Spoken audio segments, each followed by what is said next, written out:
This episode was brought to you by Nail It and Scale It, the world's leading fast growth program for business.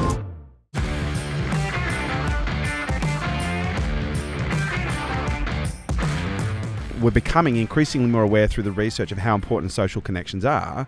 But for some of us, and I'm going to assume you maybe fall into that category, I'm an introvert. Like I'm an ambivert, so I can stand on stage and talk to 12,000 people. But if you put me in a room to speak to 4 people, I will be more nervous talking to 4 people that I don't know than 12,000 people that I don't. Do you think for some of us there is a level of grit that is required in order to be able to push ourselves out of our comfort zone to be able to create those social connections so that we can get that meaningful benefit? Yes. I very much do. And I think the first thing I think is this is so individual. And the second thing is it's not a competition. You don't need to say, oh, this person's got more stress than me or I've got more resilience. Yeah. It's not about that. It's about yourself. So to answer your question, I think the first thing is understanding where we currently are. And you mentioned introversion, extroversion, this is part of the big 5 personality characteristics. Having an understanding of that, I think, is really important because it helps you understand how you're going to impact in these situations. Introverted people tend to need to recharge after social interaction. This doesn't mean they can't do it. It doesn't mean they can't go on stage. It doesn't mean they can't have meaningful relationships. But they recognize that potentially that's more draining than it might be for an extrovert who may draw energy out of those kind of things. So that understanding is really important. The second thing, and this is a really important distinction, is there's a difference between loneliness and solitude. I think solitude is a wonderful thing, and I'm naturally drawn to that. Me too. That doesn't mean I'm lonely. But to your point about social grit, I got to watch that I don't end up lonely, that I don't, because I like the solitude. Yeah, but I still recognize it's really important to have those human contact, the human relationship. And there's some wonderful, there's a lady called Tara Moore who relays a conversation she had with a rabbi talking about this concept of fear.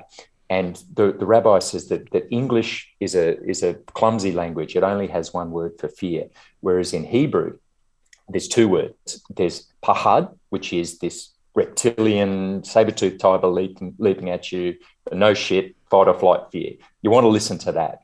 But our body interprets the second type of fear exactly the same way. And this type of fear, yira, is what the rabbi referred to as the fear you get when you're in a space that's bigger than you're used to inhabiting, when you're on the precipice of doing something new.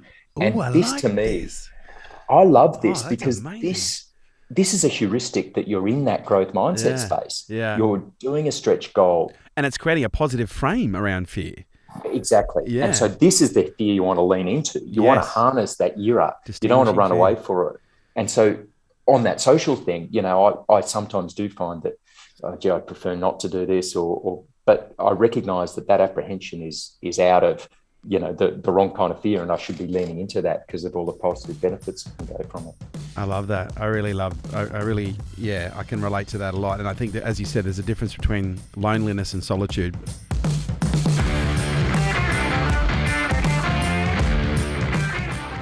This episode is brought to you by Nail It and Scale It, the world's leading fast growth program for businesses. If you have ever wanted to grow your business faster than what you can right now, if you need to make more revenue, if you need more leads, if you need more clients, if you need to know how to plan your business in a strategic way in order to hit big goals, if you need to learn how to scale your business and grow your team and your business so that you have more freedom, then this program is for you. Imagine 3 days immersed with me where we cover all aspects of business, but we do it from an immersive but also an execution standpoint. We execute every step of the way, and we're looking at 5 key areas. We're looking at your psychology, we're looking at your marketing, your sales, your leadership, and we're looking at your planning and how we integrate these 5 key areas to grow your business and your brand quickly. So if you'd like to find out more information, kerwinrae.com.